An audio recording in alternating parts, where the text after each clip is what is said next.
You guys are having an amazing time at the COVID-19 online charity gala. And here is my guest, Senator Bibi Yasmin Shah. So my first question for you, how is the government responding to the pandemic in Pakistan? Our country is suffering a lot due to this lockdown. People are losing their jobs and daily wages. So our government is providing food to the needy and also giving cash through the SRS program. And secondly, requesting the elite to donate as much as they can. And also providing the basic hygiene guidelines. The government has also passed strict rules against self-distancing and self-isolation, which I think is very important to keep ourselves, our family, and country safe. The media, along with our government, is also playing an important role in spreading the message about hand wash, self-distancing, and other hygiene protocols. What are the critical challenges for Pakistan during this crisis? Yes, we are facing a lot of problems regarding the amount of medical services we have at hand, including balancing the patients to the ventilators, testing kits, and other medical facilities. We are thankful to China for helping us in these difficult times. Our economy has been badly affected, bringing us back to square one. Our budget also coming out in the coming weeks, and the government now will have to alter it due to this COVID-19 crisis. What lessons is the country learning through this experience of COVID-19 epidemic? Good question. Well, if you ask me, I would say we should have more hospitals, more medical facilities, and advanced techniques in terms of medicine. And also, the government should also keep more special relief funds for such crises. We should also have more awareness programs in rural areas for such matters. How do you see the country moving forward after the COVID-19? The whole world's economies have come to a standstill, having the world's best resources at hand. We, being a third world country, having limited resources, may fall even further behind. I pray to God to put an end to this misery. And I am also thankful to all the frontline doctors and paramedics for putting their life in danger for us. Thank you, Sania. Thank you. Thank you so much for your time.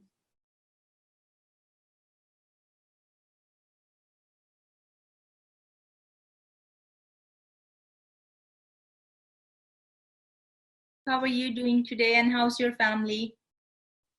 Sania, hi. Good to talk to you and good to see you. I'm doing well, thank you. Thanks for asking, and my family are doing very well. We've been enjoying lockdown, but reaching the end of our theatre and looking to get the kids back to school, and we're looking to get back to work. So thanks for asking.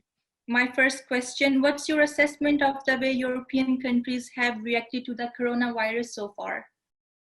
I'd say my reaction is mixed. I quote Michael Ryan, the executive director of the WHO, who cited the phrase test, test, test, and test again. I think some countries have managed this process very well. I think some countries have been behind the curve. I look at the UK as an example of a country not performing so well. But I think one opportunity and one issue I think that needs to be addressed is the use of technology, or the slow adaptation and adoption of technological solutions in the prevention, detection, tracing and alerting for the COVID virus. So I think there's a mixed scorecard from Europe, although we're catching up. And fingers crossed, inshallah, as you say, we're coming out of this, but there's a lot of lessons to be learned. For sure. And with tech and telecom playing major roles in today's operations, how much of a wake-up call it is for the European countries? I think significantly. I think it's really showcasing new ways of working. I've just come off a conference call with a company I advise. We had 200 employees on that call. It's the first time they've ever done a 200 employee video conference call. So it is showcasing technologies and how people can work more remotely, which then presents opportunities in terms of cost management and utilization of commercial office space, which presents interesting questions to the real estate sector. On the other side, in terms of use of technology, I think there's still a lot of lessons to be learned. I think we've been slow in Europe to adopt new technologies such as air quality sensing, thermal imaging, using artificial intelligence on CCTV platforms to track social distancing. Generally, I think governments are slow to adopt technologies, many of which we see in the sports area with wearable devices that can track heart rate and temperature and accelerometer. So I think there's a huge opportunity in front of us using new technologies in the IoT space and wearable technologies to deal with the current and future pandemics. Well, it's never too late, right? So how does Europe move forward after COVID-19? Well, one of the things we are doing as Keltec is we're working with the UK Department of International Trade and also Enterprise Ireland as examples in combining together solutions across the technology spectrum to integrate and present to the marketplace and to countries an integrated solution to deal with the next pandemic outbreak or the next second wave of COVID in the autumn time. The challenge is a lot of businesses are looking to pitch a single solution or device. What we see as a successful path forward is how you integrate those solutions into an overall architecture. And I think that's where there's a huge opportunity, is taking the best in class technologies, not just in Europe, but into Latin America, into North America, in the Middle East, India, Asia. I think there's a great opportunity there. The feedback we've had has been very positive to the approach we're taking in terms of an overall COVID response technology approach. So, I'm hopeful that there's a significant opportunity for us to deal with this type of pandemic situation far more successfully moving forward. Well, thank you so much. Thank you for your time, and have yourself a nice day. Thank you very much.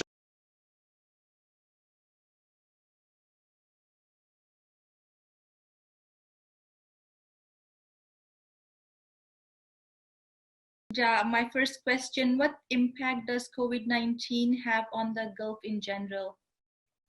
Sani, unfortunately, we're having here a dual kind of shock. So on one side, we have a health crisis that has a negative impact on almost all the sectors within the economy. And the second one, of course, which is the biggest elephant now in the room, it is oil prices.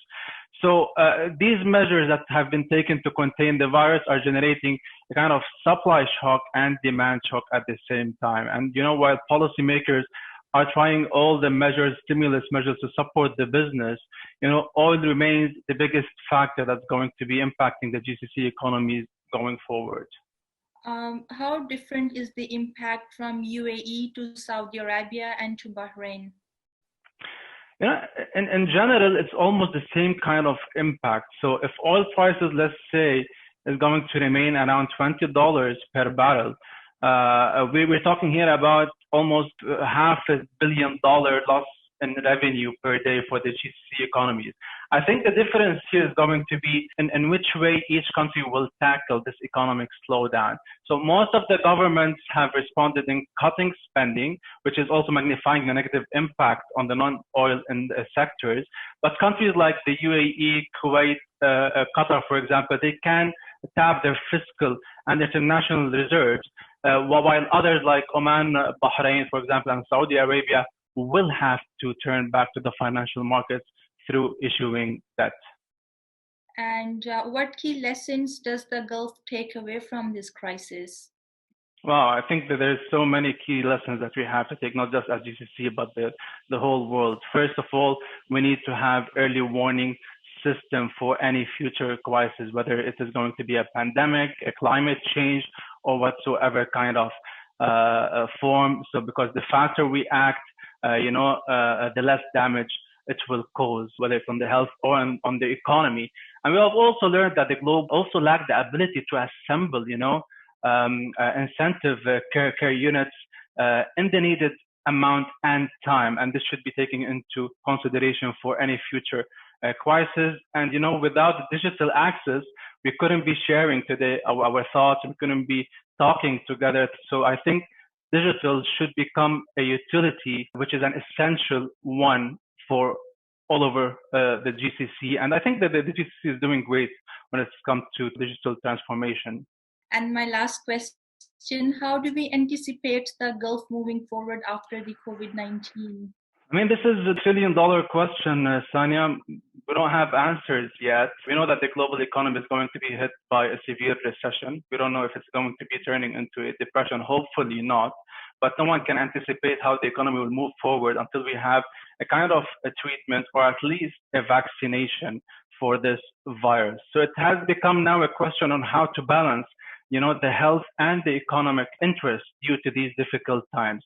I think at this stage, what's very important is to have speed testing. This is an essential step to return to kind of normal or somewhat a normal lifestyle to return and also limit the spread of the virus. And from what we're seeing now, the GCC countries are doing a great job in testing, but I think the recovery is going to be a slow one, most likely a U-shape. But let's hope that a treatment or vaccine will be found at the earliest possible. Thank you so much for your time and have yourself a nice day. Thank you so much, Sania, for this invitation.